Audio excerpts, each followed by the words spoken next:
They say death is the final chapter. But what if that chapter was written too soon? Imagine waking up in darkness, the air thin, the silence screaming, and the walls pressing in on all sides. You try to scream, but no one hears you, because they've already buried you, alive.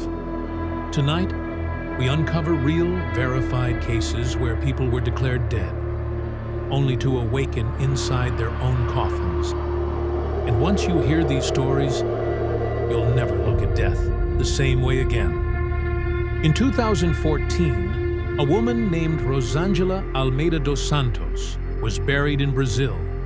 Pronounced dead from septic shock, she was laid to rest in a family tomb. But over the next several days, something horrifying began to happen. Locals reported strange sounds, knocks, screams, even muffled cries. At first, they thought it was grief echoing in the mind. But when her tomb was opened 11 days later, her body was still warm. The nails on the coffin lid were scratched. Her forehead was bruised. Her fingertips were bloodied. She had tried to escape. She had been alive. The autopsy revealed she likely died of dehydration, not the original illness, which means she may have suffered inside that coffin, fully aware, for days. How could something like this happen? Aren't doctors trained to know the difference between life and death? Well, not always. There's a phenomenon called Lazarus Syndrome, spontaneous return of circulation after failed CPR. There are also conditions like catalepsy, locked-in syndrome, or even deep hypothermia that can mimic death. Pulse so faint, breath so shallow, even machines fail to register signs of life. In ancient times, people feared this so much, they built safety coffins with bells attached to strings inside the casket. So if someone was buried alive, they could ring for help.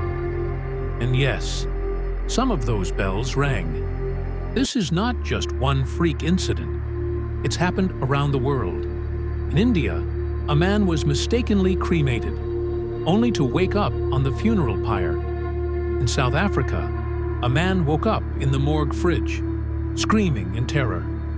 In Russia, a woman was declared dead, only to wake up at her own funeral, screaming so loudly she gave herself a heart attack. These aren't urban legends. These are medical reports, hospital logs, family testimonies, and every story carries the same chilling message. We're not as good at detecting death as we think. The fear of premature burial is so old, it has a name: taphophobia.